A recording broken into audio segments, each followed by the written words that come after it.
সুপ্রিয় শিক্ষার্থীবৃন্দ, আমার প্রীতি এবং শুভেচ্ছা গ্রহণ করো। আশা রাখি তোমরা সকলেই ভালো আছো, সুস্থ আছো। বর্তমানে এই পরিস্থিতিতে সুস্থ থাকাটাই সবচেয়ে সুসংবাদ।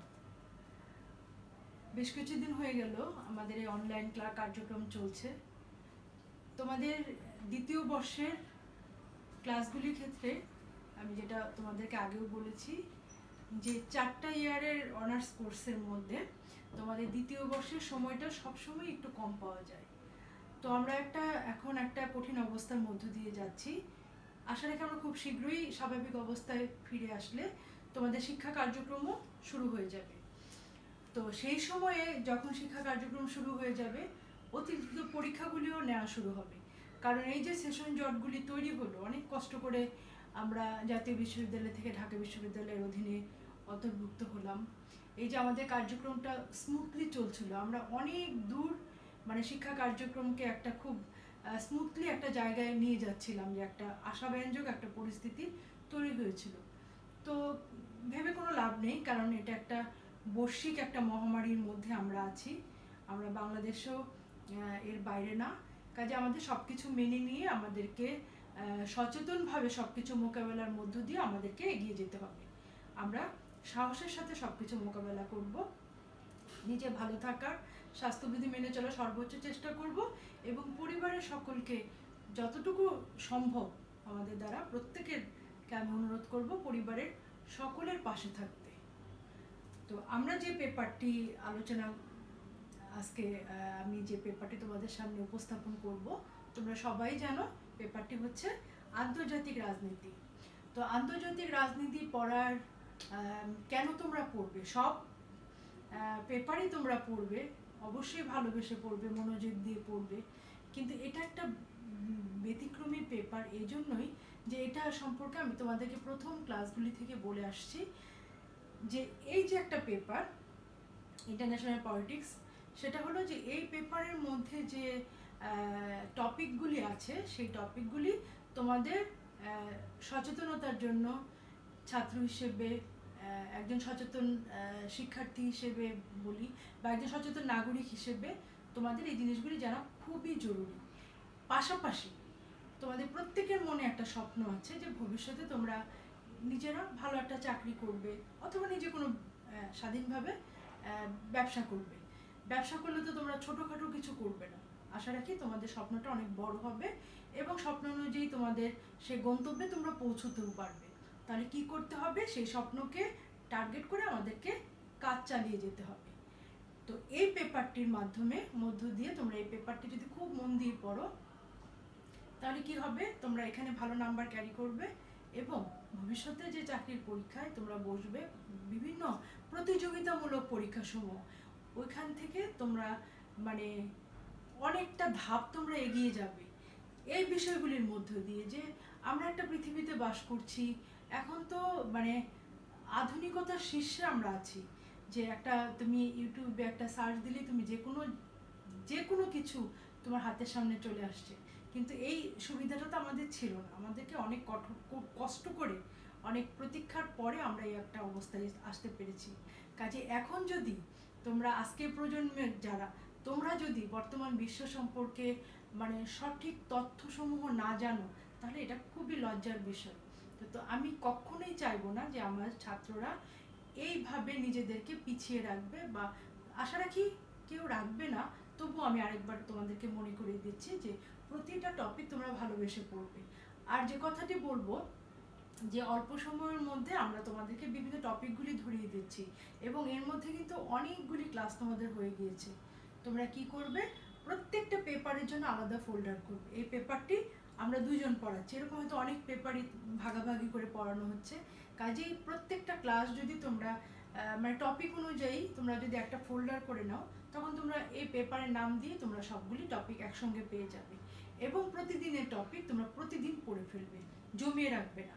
কারণ অল্প সময় আমরা গাইডলাইন দিচ্ছি, এই গাইডলাইনগুলি মাথায় রেখে তোমরা যেদিনে যেটা পড়ানো হবে সেদিন তোমরা সেটা তৈরি করে ফেলবে।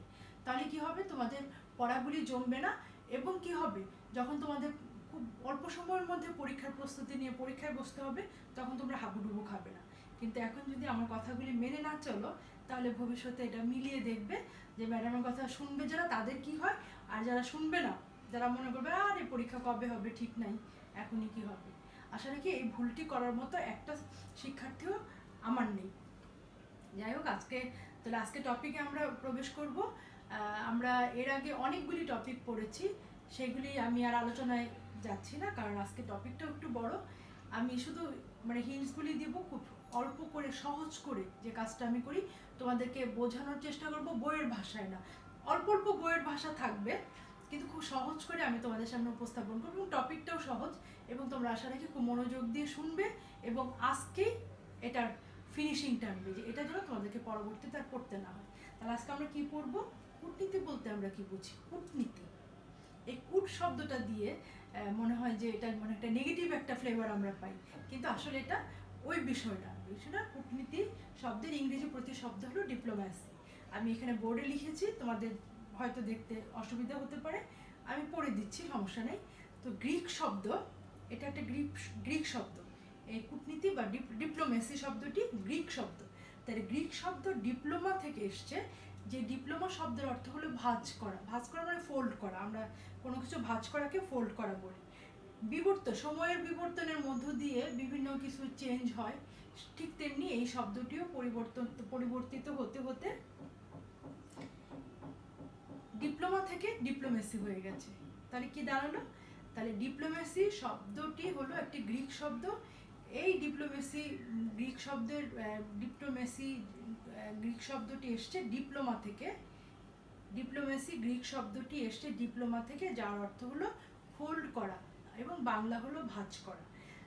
এবং সময়ের বিবর্তনের মধ্য দিয়ে এই ডিপ্লোমেসি শব্দটি আস্তে আস্তে ডিপ্লোমা শব্দটি আস্তে আস্তে ডিপ্লোমেসিতে রূপান্তরিত হয়। এই ডিপ্লোমেসি শব্দের অর্থ হলো কূটনীতি। কূটনীতি শব্দের বিভিন্ন অর্থ আছে। তো সহজভাবে পররাষ্ট্রনীতির সঙ্গে কূটনীতির একটা নিবিড় সম্পর্ক। আমরা জানি পররাষ্ট্রনীতি আমরা বিস্তারিতভাবে তোমাদেরকে পড়িয়েছি, কোনো কিছু মনে হয় বাদ নেই। প্রয়োজনে পররাষ্ট্রনীতিটা আরেকবার এই ক্লাসটা রিভিউ করবে। পররাষ্ট্রনীতি যে একটা রাষ্ট্রের নিজ দেশের স্বাধীনতা, সার্বভৌমত্ব, স্বার্থ ইত্যাদি ইত্যাদি নিজ দেশের সবকিছু বজায় রেখে একটা রাষ্ট্র যখন বিভিন্ন রাষ্ট্রের সঙ্গে সম্পর্ক মেনটেন করে, সেটা হলো পররাষ্ট্রনীতি। এবং এই পররাষ্ট্রনীতি বাস্তবায়নের ক্ষেত্রে যারা পার্সোনালি ভূমিকা রাখেন এরা হলো কূটনীতিক। ডিপ্লোমেসি হলো কূটনীতি, আর ডিপ্লোম্যাটিক হলো কূটনীতিবিদ, যিনি এই দায়িত্বটা পালন করেন। তাহলে ডিপ্লোমেসি কি? ডিপ্লোমেসি হলো কূটনীতি। ডিপ্লোমেসি শব্দের তুমি সংজ্ঞা পাবে, অনেক সংজ্ঞা পাবে। সহজ কথায় হলো যে নীতির মধ্য দিয়ে নিজ দেশের স্বাধীনতা এবং সার্বভৌমত্ব বজায় রেখে অন্যান্য দেশের সুযোগ সুবিধাগুলি আমাদের দেশে কিভাবে প্রয়োগ করা যায় সেটা মেনটেন করা হয় বা সেটা চেষ্টা করা হয়, সেটাই হলো কূটনীতি। তাহলে এই কাজটা যারা করেন তারা হলেন কূটনীতিবিদ। তাহলে বিভিন্নভাবে তোমাদের যদি থাকে যে কূটনীতি কি, তাহলে তোমরা কূটনীতির সহজ একটা সংজ্ঞা দিবে। কূটনীতি শব্দের ইংরেজি প্রতিশব্দটা বলবে, এটা কোত্থেকে এসছে, কিভাবে এসছে, এটাকে ব্যাখ্যা দিয়ে তারপরে তোমরা বিভিন্ন রাষ্ট্র দার্শনিকের বা রাষ্ট্রবিজ্ঞানীদের সংজ্ঞা দিবে। এখানে তোমাদের প্রশ্ন হতে পারে যে ম্যাডাম কয়টা সংজ্ঞা লিখবো? 3টা থেকে 4টা সংজ্ঞা এনাফ, এবং সেটা বাংলাও হতে পারে, তোমার কাছে যেটা সহজ লাগে। আমার কথা হলো যেটাই লিখো সেটা যেন নির্ভুল হয়, যে আমি খুব আমার প্রশ্নের উত্তর খুব একটু কি করার জন্য, একটু ওয়েট বাড়ানোর জন্য আমি একটু ইংরেজি লিখলাম, একটা ইংরেজি সংজ্ঞা লিখতে গিয়ে আমি 4-5টা বানানি ভুল করলাম, এই ধরনের বাহাদুরির কোনো দরকার নেই। তুমি সিম্পল যেগুলি তোমার কাছে সহজ লাগে সেগুলিকে তুমি বুঝে বুঝে তুমি বাংলা লেখো। আর যদি মনে করো তুমি কনফিডেন্ট হও যে আমি ইংরেজি লিখবো নির্ভুল, আমার কথা হলে নির্ভুল হতে হবে, সঠিক হতে হবে। ওকে, তাহলে আমরা দেখি যে অনেক সংজ্ঞা তোমরা পাবে, আমি একটা সংজ্ঞা শুধু আলোচনা করব। তাহলে তোমরা লিখবে 3টা থেকে 4টা, নট মোর দ্যান 3 or 4।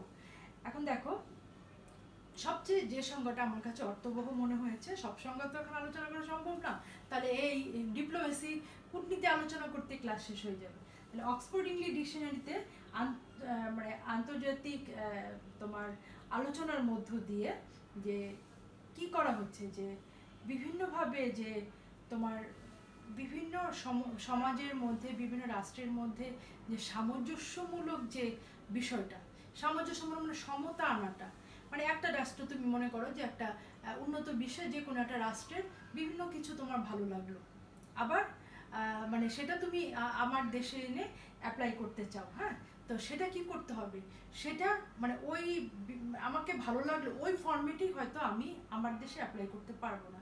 সেক্ষেত্রে কি করতে হতে পারে, সেক্ষেত্রে আমাদের করতে হতে পারে যে ওই বিষয়টাকে একটু চেঞ্জ করে মানে আমার দেশের সঙ্গে যেটা সামঞ্জস্যমূলক হয়, যেটা যত সুন্দরই হোক, যত উন্নতই হোক, আমার দেশের সঙ্গে যেন সামঞ্জস্যমূলক হয়, সেটাকে একটু পরিবর্ধিত করে আমাদের দেশে অ্যাপ্লাই করতে হবে।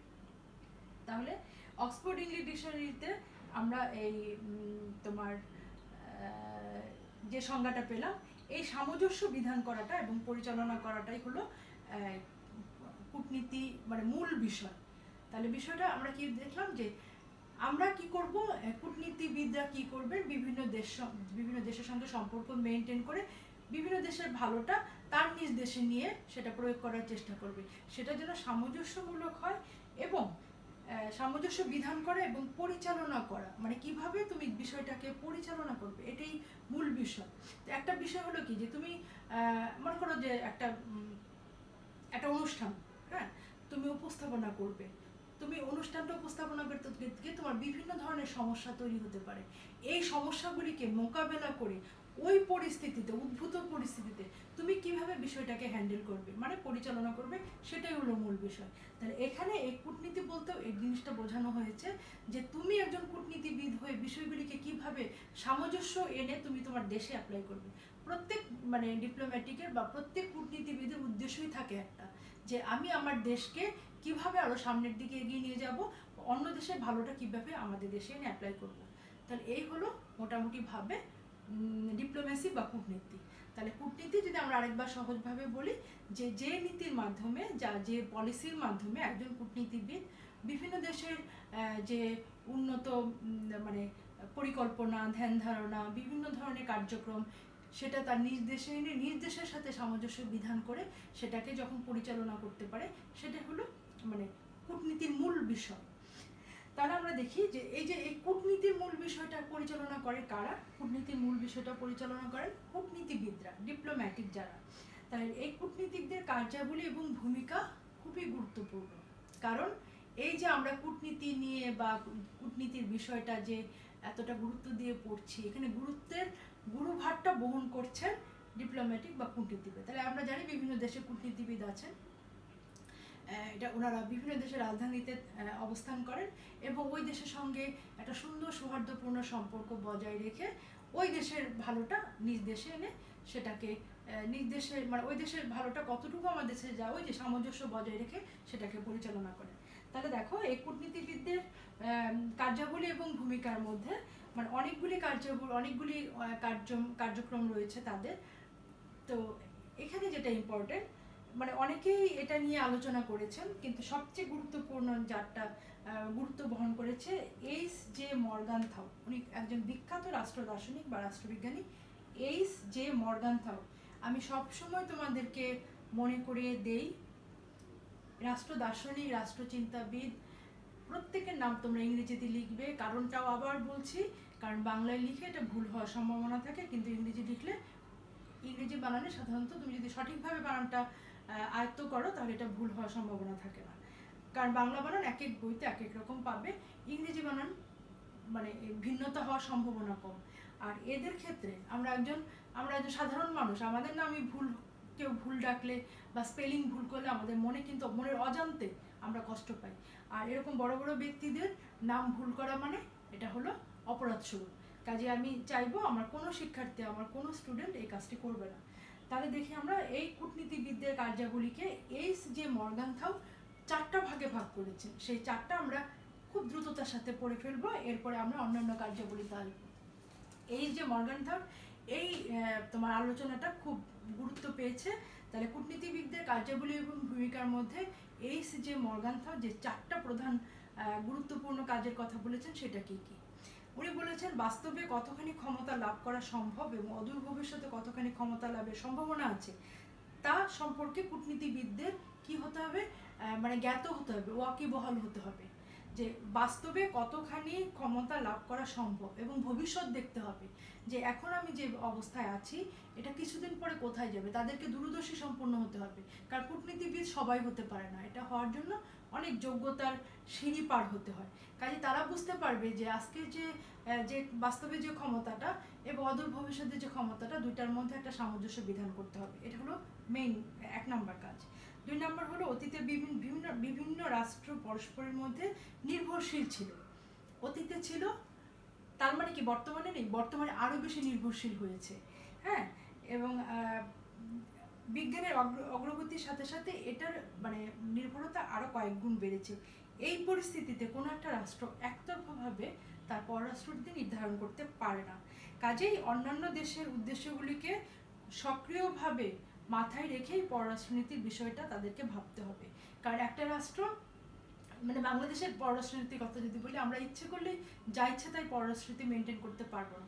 আমাদের এই পররাষ্ট্রনীতি মেনটেন করতে গেলে আমাদের বিভিন্ন দেশের পররাষ্ট্রনীতিগুলি আমাদেরকে মাথায় রাখতে হবে, বিশেষ করে যাদের সঙ্গে আমাদের সৌহার্দ্যপূর্ণ সম্পর্ক, যারা আমাদেরকে বিভিন্নভাবে সবসময় সহযোগিতা করে থাকে, অথবা আমরা যাদের উপর নির্ভরশীল বিভিন্নভাবে।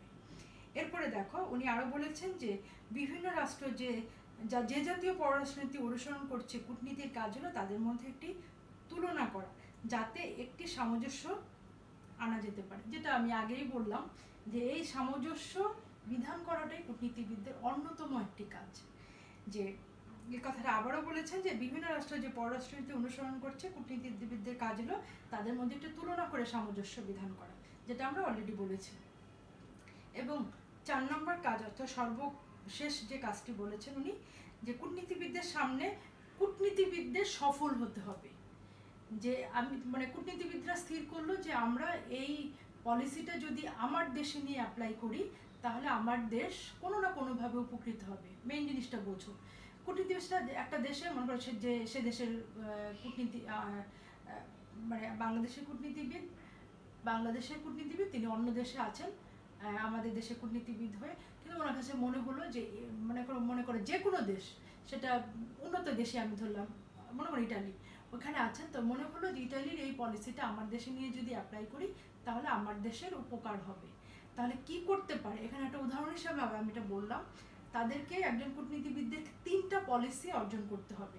মানে মোট কথা হলো আমাকে লক্ষ্যে পৌঁছাইতে হবে, কারণ এই নীতিটা এই পলিসিটা আমি আমার দেশে অ্যাপ্লাই করতে চাই। তাহলে কি হতে পারে প্রথমে বলো তো, মোটামুটি সরি বলার তো সুযোগ নেই, তাহলে কি হলো, তাহলে কি হতে পারে সেটা দেখো। 3টা উনি বলেছেন, প্রথমত হলো 3টি পথ খোলা থাকে সম্মতিকরণে।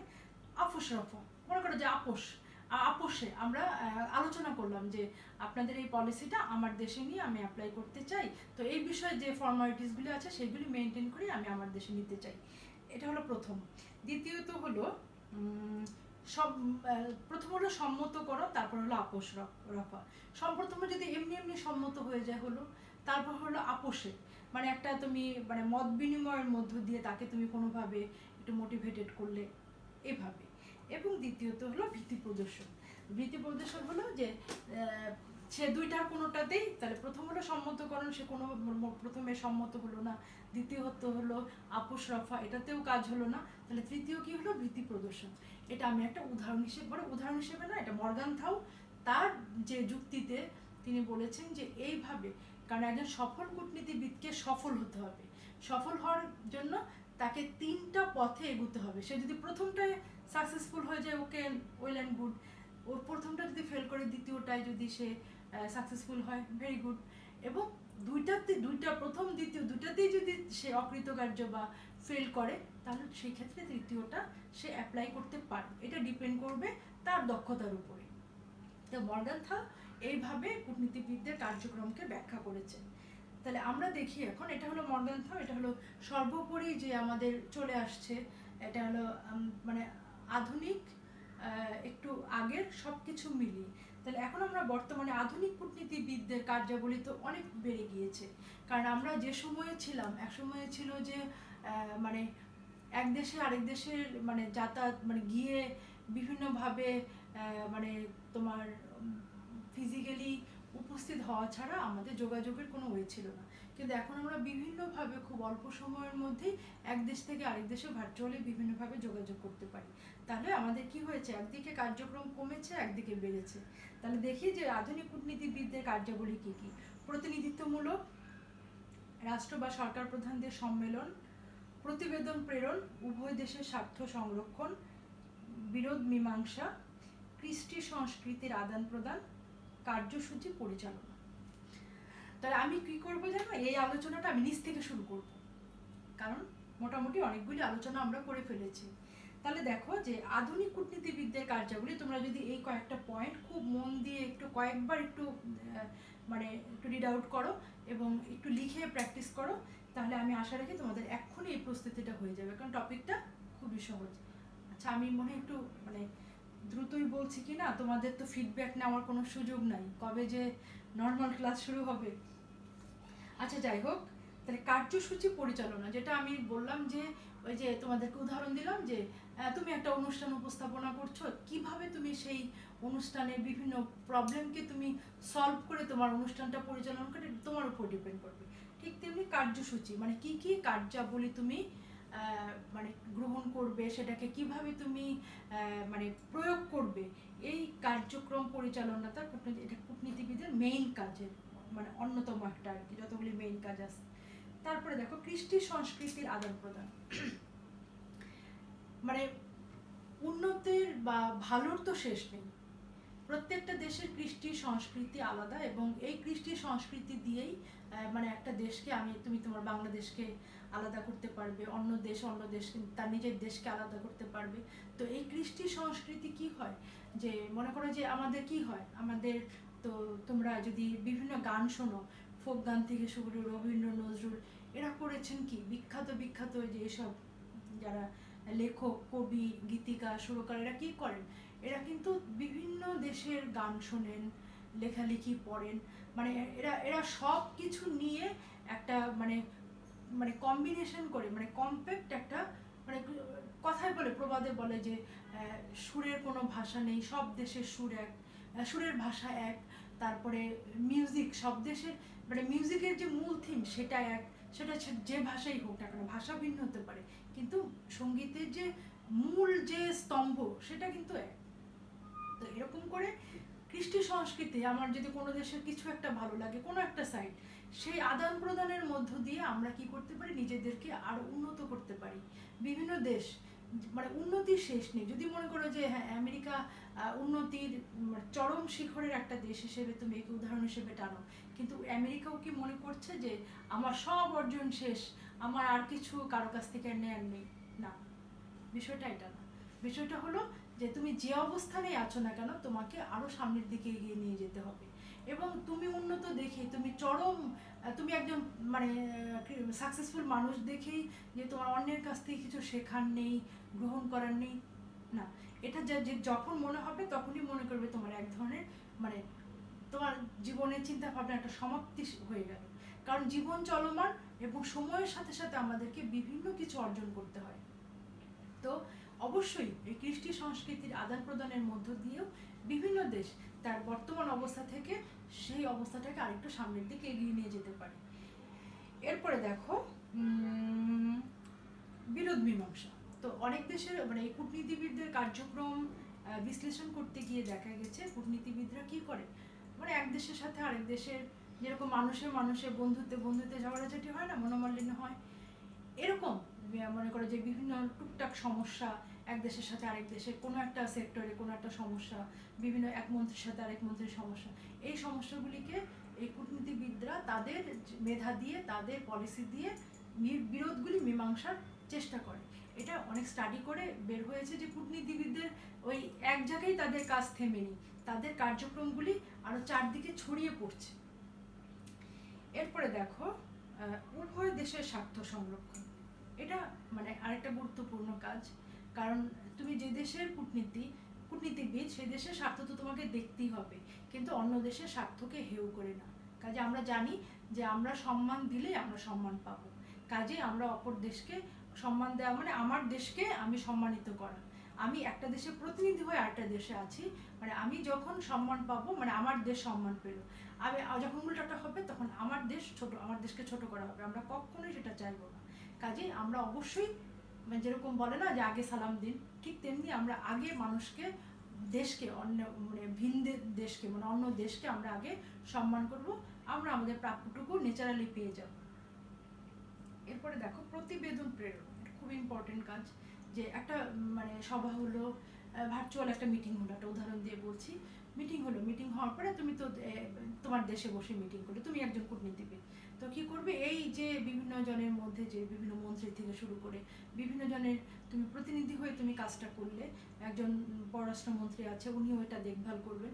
তা কি করবে, এই যে আলোচনা হলো, আলোচনার পরে যে একটা প্রতিবেদন তৈরি করা, যে কি আলোচনা হলো, আজকের মূল বিষয়টা কি, এটা আমরা ভবিষ্যতের জন্য কি, পরবর্তী মিটিং কবে হবে, ইত্যাদি ইত্যাদি বিভিন্ন ধরনের মানে যেটা আলোচনা হয়ে গেছে, সামনে কি আলোচনা হবে, আজকের আলোচনা থেকে সিদ্ধান্ত সমূহ ইত্যাদি সবকিছু নিয়ে একটা প্রতিবেদন তৈরি করে এই প্রতিবেদনটা প্রেরণ করা কূটনীতিবিদের আরেকটি অন্যতম কাজ। রাষ্ট্র বা সরকার প্রধানদের সম্মেলন, যে রাষ্ট্র, আমরা জানি যে বিভিন্ন রাষ্ট্রের রাষ্ট্রপ্রধান, সরকার প্রধান, এটা তোমরা খুব ভালো করে জানো। আমাদের দেশের রাষ্ট্রপ্রধান একজন, সরকার প্রধান একজন। যে সম্মেলন রাষ্ট্রপ্রধানদের মধ্যে হতে পারে, আবার সরকার প্রধানদের মধ্যেও হতে পারে। তো এখানে কূটনীতিবিদের গুরুত্বপূর্ণ ভূমিকা, সবকিছু ম্যানেজ করা, সবকিছুকে গুছিয়ে দেওয়া, ওই অন্য দেশের সঙ্গে কোন কোন দেশ থাকবে তাদের সঙ্গে আমাদের দেশের একটা সংযোগ স্থাপন করে আলোচ্য বিষয়সমূহ ঠিক করে দেওয়া, আমাদের দেশে কিভাবে তুলে ধরবে এই বিষয়গুলি রাষ্ট্রপ্রধানকে ব্রিফ করা, বিভিন্ন ধরনের কার্যসূচির মধ্য দিয়ে কূটনীতিবিদগণ তাদের দায়িত্ব পালন করে থাকে। এবার দেখো প্রতিনিধিত্বমূলক, এটা হলো প্রথম কাজ। প্রতিনিধিত্বমূলক মানে কূটনীতিবিদ মানে একজন প্রতিনিধি, তিনি যে কাজটা করবেন সেটা হলো প্রতিনিধিত্বমূলক কাজ।